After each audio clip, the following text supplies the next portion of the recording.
పోలవరం సంబంధించి పోలవరం జగన్మోహన్ రెడ్డి సర్కార్ డిలే చేస్తుంది. సెంటర్ నుంచి ఎప్పటికప్పుడు ఇచ్చేస్తున్నాం. మేము దాన్ని ఇచ్చాం, జాతీయ ప్రాజెక్ట్ చేశాం. డిలే చేస్తుంది. ఈరోజు చంద్రబాబు నాయుడు స్టేట్ ఇక్కడ అక్కడ మమ్మల్ని ఎలక్ట్ చేసుకుంటే 2 yearsలో కంప్లీట్ చేస్తాము అని అన్నాడు. డిలే ఎందుకు చేస్తుంది అంటే అవినీతిలో కూరుకుపోయింది అని అన్నాడు. ఇది ఒక ఎగ్జాంపుల్, అది క్లియర్ కట్ కేసు కాబట్టి ఆయనకు తెలుసు, బీజేపీకి తెలుసు, అప్పుడు మోడీ గారే ఉన్నారు, ప్రధానికి ఆయనకు తెలుసు. తెలుసు అనే విషయం రాష్ట్ర ప్రజలకు తెలుసు అప్పుడు ఏం జరిగింది అనేది. అదే విషయం 19 ఎన్నికల్లో ఇక్కడికి వచ్చినప్పుడు మోడీ గారు కూడా అన్నారు.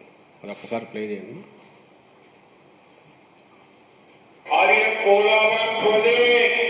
किसानों के लिए जिंदगी और मृत्यु का विषय है, खेत के लिए पानी का विषय है, माताओं बहनों के लिए पीने के पानी का विषय है, लेकिन ये यूटन बाबू के लिए, ये टीडीपी के लिए ये पोलावरम प्रोजेक्ट एटीएम है, एटीएम उसमें से निकालो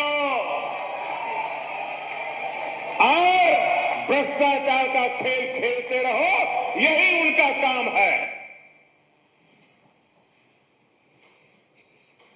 మీరు ఏమనుకుంటున్నారు, మోడీ గారు ఏమనుకుంటున్నారు, అమిత్ షా గారు ఏమనుకుంటున్నారు, బీజేపీ ఏమనుకుంటుందో ఇంకా ఆయన మోడీ గారి మాటల కంటే వేరే అక్కర్లేదు కదా.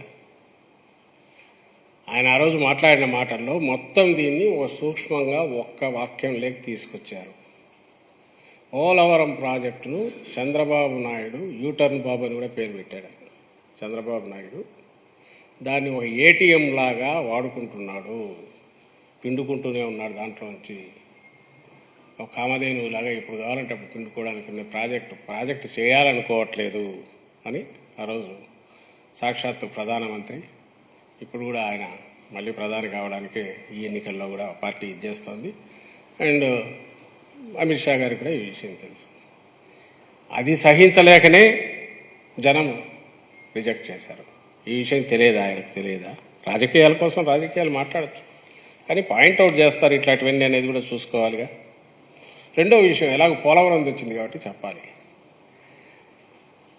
14లో అధికారం లేకొచ్చి ఈ ముగ్గురు కలిసి, ఆ రోజు ముగ్గురే జగన్మోహన్ రెడ్డి గారు రోజు చూపిస్తుంటారు, 3 తలకాయలు చూపిస్తూ వీళ్ళు ముగ్గురు ఆ రోజు వచ్చి ఏం హామీలు ఇచ్చారని మా నాయకుడు రోజు చూపిస్తుంటారు, అందరూ చూస్తూనే ఉన్నారు. ఆ హామీలు ఎట్లా తుంగలో దొక్కారనేది కూడా చంద్రబాబు నాయుడు చెప్తున్నారు. ఈ ముగ్గురు అధికారంలోకి వచ్చాక 14 నుంచి 17 వరకు పోలవరం గురించి ఎందుకు చంద్రబాబు నాయుడు ఊసెత్తలేదు? ఎప్పుడైతే స్పెషల్ స్టేటస్ అనేది గాలిలోకి వదిలేసి స్పెషల్ ప్యాకేజ్ అని చెప్పి ఒకదానికి రాజీపడి పోలవరం ప్రాజెక్టుకు సంబంధించినంత వరకు కూడా పర్మిషన్ తెచ్చుకున్నాడో అప్పుడే చంద్రబాబు నాయుడు పోలవరం మొదలు పెట్టాడు. అప్పుడు కూడా ఏం చేశాడా అంటే పోలవరం ప్రాజెక్టుకు సంబంధించినంత వరకు ఏం చేశాడు ఆయన?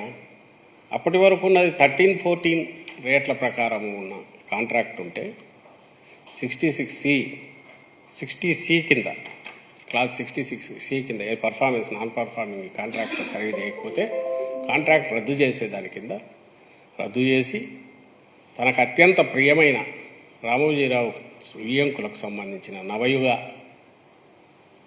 కంపెనీకి కట్టబెట్టాడు.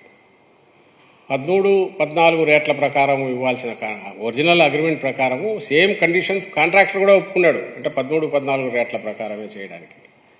అయినా సరే చంద్రబాబు నాయుడు వాళ్లకు 15-16 అంటే 2015-16 రేట్ల ప్రకారం కాంట్రాక్ట్ అవార్డు చేశాడు. అంటే స్ట్రైట్గా 2013-14కు 15-16కు ఉన్న తేడా ఏందో మొత్తం అంతా కూడా అది కరప్షన్ తప్ప ఏమవుతుంది వాళ్ళకి ఇచ్చేశాడు.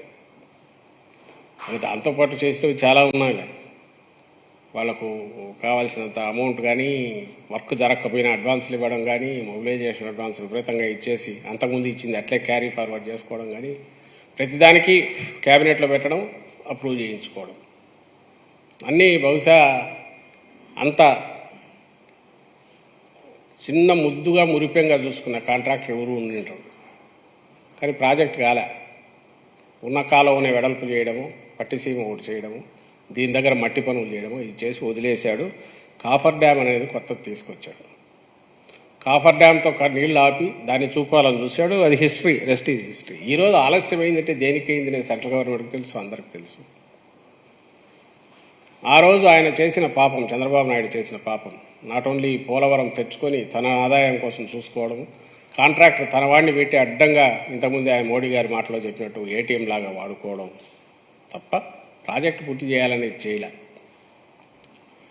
దాంతోనే ఏం చేశాడు, స్పిల్ ఛానల్ తీయడం కానీ, అంటే వాటర్ డైవర్ట్ చేయడం చేయకుండా, కాఫర్ డ్యామ్ సగం కట్టి అది కూడా పూర్తి చేయకుండా, ఓ పక్క సెంట్రల్ సిడబ్ల్యూసి వాళ్ళు కానీ పైనుంచి కానీ 35 మీటర్స్ వరకు మీరు పూర్తి చేసేసి R&R కూడా పూర్తి చేసి కాఫర్ డ్యామ్ క్లోజ్ చేయండి, సో దట్ అక్కడ వాటర్ ఇదైనా కూడా ఇది కాదంటే దాని జోలికి పోలే. ఎందుకంటే అది కనపడేది కాదు, తనకు పేరు రాదు. అందువల్ల కాఫర్ డ్యామ్ పూర్తి క్లోజ్ చేయాల్సి అది మునుగుతాయి కాబట్టి వాళ్ళకు పే చేయాల్సింది చేయలే. నీళ్లు డైవర్ట్ కావడానికి స్పిల్ ఛానల్ కానీ దాని వైపు డైవర్షన్ కోసం ఇచ్చేయకున్నాడు. వాటర్ ఎక్కువ వచ్చింది, ఇది పూర్తి చేయనందులో వచ్చి డయాఫ్రమ్ వాళ్ళు దెబ్బతింది. అదేది మేము రాగానే జరిగింది. ఇది అప్పుడు వరదల్లో వచ్చిన వరదల్లో బాధ్యుడు ఎవరు, ఆయన. దానివల్ల జరిగిన డిలే అని సెంట్రల్ గవర్నమెంట్లో అందరికీ తెలుసు, ఇంక్లూడింగ్ అమిత్ షా గారికి తెలుసు, మోడీ గారికి తెలుసు. ఎందుకంటే మన ముఖ్యమంత్రి గారు ఎప్పుడు వెళ్ళినా వీళ్ళే డిసైడింగ్ కాబట్టి కలిసినప్పుడల్లా వాళ్ళకు రిక్వెస్ట్ చేస్తూ స్పెషల్ స్టేటస్ గురించో దీని గురించో అక్కడ చెప్తూ వస్తున్నారు. దానికంటే ఇంకా అప్పటికీ ఇప్పటికీ చెప్పాలి కాబట్టి జగన్మోహన్ రెడ్డి గారు వచ్చారు, ఇక ఏం చేశారయ్యా అంటే రివర్స్ టెండరింగ్కి వెళ్ళి 850 కోట్లు సేవ్ చేశారు. దాని నుంచి ఒరిజినల్ పోలవరం కాంట్రాక్ట్ నుంచి వాళ్ళనే పెట్టి ఈయన కూడా ఏటీఎం లాగా ఏం పిండలే. రివర్స్ టెండరింగ్కి పోయి 850 crores సేవ్ చేశారు. ఇది జగన్మోహన్ రెడ్డి గారు చేసింది. అలాగే స్పిల్వే పూర్తి చేసి spill channel complete in all respect పూర్తి చేసి ఆ తర్వాత ఇప్పుడు డయాఫ్రమ్ క్లోజ్ మన ఇదైతే తప్ప కాఫర్ డ్యామ్ పూర్తి కాదు, డయాఫ్రమ్ వాళ్ళు క్లోజ్ చేసే పని అది ఇప్పుడు ఏదో మొదలు పెడతారు. దానివల్ల డిలే. ఈయన చెప్పినట్టు అమిత్ షా గారు 2 ఏళ్లలో వీళ్ళు చేయని అవసరం లే, వీళ్ళు ఫండ్స్ సరిగా ఇస్తే సెంటర్ నుంచి 2 ఏళ్ల కంటే ముందే వీలైతే ఒక 5-6 నెలల ముందే జగన్మోహన్ రెడ్డి గారు పూర్తి చేసి చూపిస్తారు. ఆ శక్తి ఉంది. ఇప్పుడు ఇన్నాళ్లలో చేసిన వర్క్లోనే ఆ ప్రోగ్రెస్ కనిపిస్తుంది. రెండో విషయం ఇంకా ఇంతకంటే వింత ఏంటంటే వీళ్ళ మధ్య పొత్తు కుదిరింది ఎట్లా స్టేట్ను దెబ్బ కొడుతుంది అనేది చెప్తా.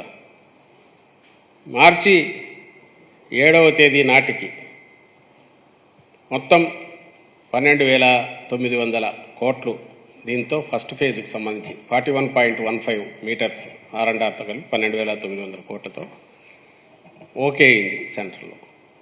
దానికి సంబంధించి క్యాబినెట్ నోట్ కూడా రెడీ అయింది March 7th. మన కర్మగాలి ఇంతలో పొత్తు కుదిరింది. ఇంకా ఆ తర్వాత ఈ శక్తులు పోయి ఏం చేశాయో తెలియదు. తర్వాత 3 క్యాబినెట్ మీటింగులు జరిగాయి సెంటర్లో, కానీ అది మాత్రం బయటకు రావట్లా. ఏం జరిగింది వీళ్ళ పొత్తు వల్ల కానీ అంటే ఇదిగో ఇది జరుగుతుంది. ప్రభుత్వానికి జగన్మోహన్ రెడ్డి గారు ఉన్నంత వరకు ఎట్లా వీళ్ళు అపోజిషన్లో ఉన్న పొత్తుకు ముందు నుంచి కూడా అదే చేసేవాళ్ళు. ఎక్కడ రావాల్సిన సెంటర్ నుంచి రావాల్సినవి రాకూడదు, అప్పు పుట్టకూడదు, రాష్ట్రం అభివృద్ధి చెందకూడదు. తెలుగుదేశం పార్టీ నాయకులు ఏం చేస్తున్నారయ్యా అంటే బీజేపీతో పొత్తు పెట్టుకొని ఇదో ఈ పనులు చేస్తున్నారు. ఇప్పుడు పోలవరం ప్రస్తావన వచ్చింది కాబట్టి దానికి సంబంధించి కూడా ఈ పాపం కూడా వీళ్ళదే అని గుర్తు చేయక తప్పదు. లేకపోతే ఇప్పటికి March 7th అంటే April 7th కరెక్ట్ 2 months దాటింది. అలాగే ఇంకా రీయింబర్స్మెంట్ మనమేమన్నా అక్కడి నుంచి వస్తే చేయట్లే చంద్రబాబు లాగా 2,700 కోట్లు ఇంకా పెండింగ్ రీయింబర్స్మెంట్ సెంటర్ నుంచి ఉంది. అంటే స్టేట్ ఎక్కువ పెడుతుంది. స్టేట్ పెట్టి సెంటర్ నుంచి రావడం కోసం వెయిట్ చేసే పరిస్థితి ఉంది. సో పోలవరం ప్రాజెక్టు సిన్సియర్గా ఎవరు పూర్తి చేయాలనుకున్నారంటే జగన్మోహన్ రెడ్డి గారు పూర్తి చేయాలనుకున్నారు. మళ్ళీ ఆయన వస్తేనే పూర్తి అవుతుందని జనానికి తెలుసు. ఓన్లీ థింగ్ ఈజ్ సెంట్రల్ పరిధిలో ఉంది జాతీయ ప్రాజెక్టు. నిజంగా పూర్తి చేయాల్సింది వాళ్ళు, ప్రత్యేకంగా ఇప్పుడు హామీ ఇవ్వడం కాదు.